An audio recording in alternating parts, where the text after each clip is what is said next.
ಹೆಣ್ಣು ಮಕ್ಕಳು ಈ ವಸ್ತುಗಳನ್ನು ಎಂದಿಗೂ ನಿಮ್ಮ ತವರು ಮನೆಯಿಂದ ತರಲೇಬೇಡಿ.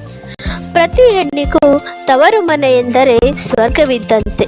ಕೆಲವು ಸಂಪ್ರದಾಯಗಳ ಪ್ರಕಾರ ತವರು ಮನೆಯಿಂದ ಕೆಲವು ವಸ್ತುಗಳನ್ನು ತರುವುದು ಅಶುಭ ಎಂದು ನಂಬಲಾಗಿದೆ.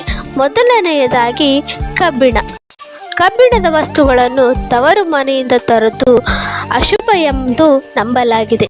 ಎರಡನೆಯದಾಗಿ ಹಳೆಯ ಮತ್ತು ಉಪಯೋಗಿಸಿದ ವಸ್ತುಗಳು. ಹಳೆಯ ಅಥವಾ ಉಪಯೋಗಿಸಿದ ವಸ್ತುಗಳನ್ನು ತರುವುದು ಸಹ ಅಶುಭ ಎಂದು ನಂಬಲಾಗಿದೆ. ಇವು ನಕಾರಾತ್ಮಕ ಶಕ್ತಿಗಳನ್ನು ಹೊಂದಿರಬಹುದು ಮತ್ತು ಹೊಸ ಮನೆಯಲ್ಲಿ ಸಮಸ್ಯೆಗಳನ್ನು ಉಂಟು ಮಾಡಬಹುದು ಎಂದು ನಂಬಲಾಗಿದೆ.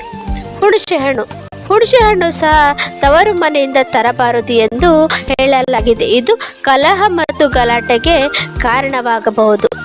ಹತ್ತಿಯನ್ನು ತರುವುದು ಸಹ ಅಶುಭ ಎಂದು ಪರಿಗಣಿಸಲಾಗುತ್ತದೆ. ಇದು ಅಶುಭ ಸುದ್ದಿಗಳನ್ನು ತರಬಹುದು ಎಂದು ನಂಬಲಾಗಿದೆ. ಇನ್ನು ಹಾಲು, ಮೊಸರು, ತುಪ್ಪ ಮುಂತಾದ ಆಹಾರ ಪದಾರ್ಥಗಳು ಮತ್ತು ಪೊರಕೆಗಳನ್ನು ಸಹ ತವರು ಮನೆಯಿಂದ ತರುವುದನ್ನು ತಪ್ಪಿಸಬೇಕು ಎಂದು ಹೇಳಲಾಗಿದೆ. ಇವು ಆರ್ಥಿಕ ಸಮಸ್ಯೆಗಳನ್ನು ಉಂಟು ಮಾಡಬಹುದು.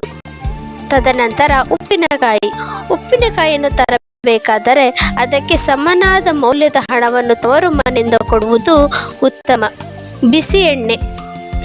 ನಂಬಿಕೆಯಂತೆ ತಾಯಿ ಮನೆ ಅಥವಾ ತವರು ಮನೆಯಿಂದ ಬಿಸಿ ಎಣ್ಣೆ ತರುವುದು ದೈವ ಪೂಜೆಗೆ ಅನಾನುಕೂಲಕರ ಅಥವಾ ಕಟ್ಟಿದ ಸಂಪತ್ತಿಗೆ ಕುತ್ತು ಎಂಬ ನಂಬಿಕೆ ಇದೆ.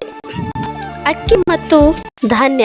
ಕೆಲವು ನಂಬಿಕೆಗಳ ಪ್ರಕಾರ ತವರು ಮನೆಯಿಂದ ಅಕ್ಕಿ ಅಥವಾ ಧಾನ್ಯ ತರುವುದು ದಾರಿದ್ರ್ಯ ತಂದಿತು ಎಂದು ಹೇಳಲಾಗುತ್ತದೆ. ಮನೆಯ ದೀಪ.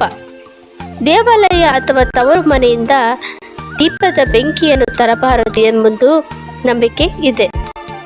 ತದನಂತರದಲ್ಲಿ ತುಪ್ಪ ದೇವ ಪೂಜೆಯಲ್ಲಿ ಪ್ರಮುಖವಾಗಿದೆ. ತವರು ಮನೆಯಿಂದ ತಂದುಕೊಳ್ಳುವುದರಿಂದ ಗೃಹದ ಐಶ್ವರ್ಯ ಕಡಿಮೆಯಾಗುತ್ತದೆ ಎಂದು ನಂಬಲಾಗಿದೆ. ಶಂಖ ಅಥವಾ ಕೆಲವೊಂದು ದೇವಸ್ಥಾನದ ವಸ್ತುಗಳು, ವಿಶೇಷವಾಗಿ ಪೂಜೆಗೆ ಬಳಸುವ ಶಂಖ ಅಥವಾ ಕುಂಭವನ್ನು ತವರು ಮನೆಯಿಂದ ತರಬಾರದು, ಅದು ಅಶುಭ ಎಂದು ಕೆಲವರು ನಂಬುತ್ತಾರೆ. ನಮ್ಮ ಈ ಮಾಹಿತಿ ನಿಮಗೆ ಇಷ್ಟವಾದಲ್ಲಿ ದಯವಿಟ್ಟು ನಮ್ಮ ಚಾನಲ್ಗೆ ಸಬ್ಸ್ಕ್ರೈಬ್ ಮಾಡಿ, ಲೈಕ್ ಮಾಡಿ, ಕಮೆಂಟ್ ಮತ್ತು ಶೇರ್ಗಳನ್ನು ಮಾಡಿ. ಕೇಳಿದ್ದಕ್ಕಾಗಿ ಧನ್ಯವಾದ.